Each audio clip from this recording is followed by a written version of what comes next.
a story from the land of ice and snow. In the vast, glittery Arctic, lived a young polar bear named Pip. Now, Pip was famous for two things: his beautiful fur, which was whiter than the freshest snowfall, and for being, well, the absolute worst player at hide and seek. Every single year, the animals of the Arctic held the Great Hide and Seek Championship, and every single year, Pip was found in just a few seconds. "It's just not fair," Pip would grumble, his fluffy white body sticking out like a marshmallow in a coal bin, unless he was standing right in the middle of a snowdrift. "I'm just too white." This year, though, Pip was determined to win. The grand prize was a giant, fish-shaped ice lolly, and Pip wanted that icy treat more than anything in the world. The day of the championship arrived. The air was crisp and filled with excitement. Hoot, the wise old snow owl, was the seeker, as always. He perched on a tall ice spire, closed his big, round eyes, and began to count in his deep, soft voice. 1, 2, 3. As Hoot's voice echoed across the ice, all the animals scattered. Seals slipped into the water. Arctic foxes disappeared behind rocks, and puffins found tiny crevices in the cliffs.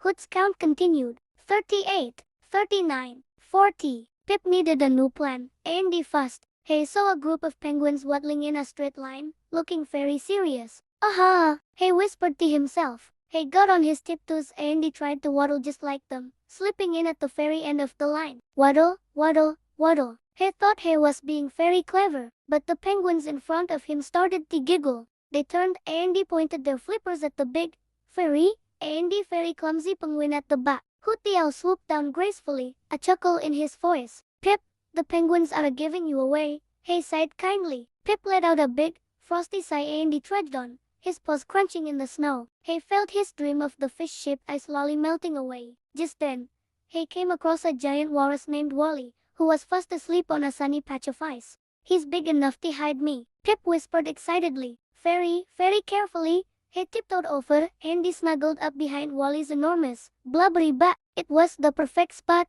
It was warm, cozy, and he was completely hidden. He could hear Hoot calling out the names of other animals as he found them, but not his. Maybe I'll win," Pip thought. But then, it happened. Wally the walrus, deep in his sleep, let out a snore. It wasn't just any snore. It started as a low rumble, then grew louder and louder until it exploded in a massive SNOO hung. The sound was so loud it shook the ice and startled a flock of birds a mile away. Pip, who was right next to the source of the noise, jumped a whole foot in the air with surprise, landing in plain sight. Hoot, who had been flying nearby, just had to follow the sound. "Found you, Pip," he called, trying not to laugh too hard.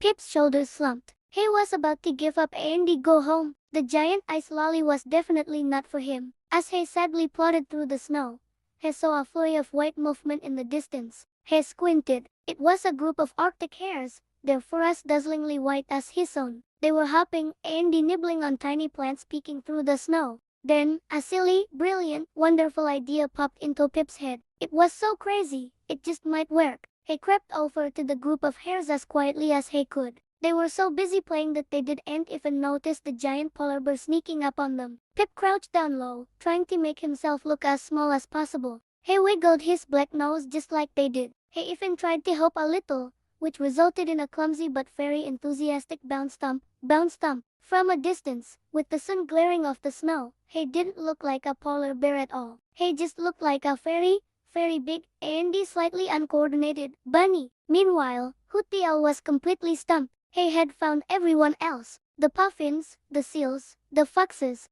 everyone except Pip. Where could that bear be? Hoot wondered aloud. He flew high, he flew low. He checked behind every iceberg and in every snowbank. He soared over the open ice, his sharp eyes scanning everything. But all he could see was a funny-looking big hare hopping with its friends. He flew right over them, not giving the scene a second thought.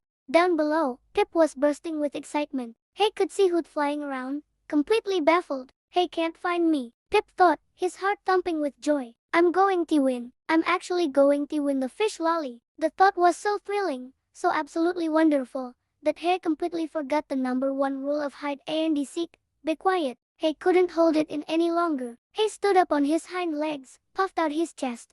Andy let out what he thought was a mighty, victorious roar. But being a young polar bear, it came out as a tiny, happy "air." The sound, though small, was definitely not a bunny sound. Hoot, who was flying nearby, stopped in mid-air. He turned and he swooped down, landing softly on the snow. He looked at the giant, two-legged hare, and he started to laugh, a deep, hooting laugh that echoed across the plains. "Well, Pip," Hoot chuckled, his eyes twinkling, "I suppose you're not a hare after all." Pip didn't win the grand prize. The giant, fish-shaped ice lolly went to a little Arctic fox who had hidden so well inside a hollow log that Hoot almost missed him. But when all the animals gathered, they couldn't stop talking about Pip's hilarious hiding spot. They all agreed it was the cleverest and the funniest hiding place they had ever seen. So, they created a brand new special prize just for him. It was called the Funniest Hider Award. And the prize, a slightly smaller, but just as delicious, fish-shaped ice lolly. As Pip happily licked his prize,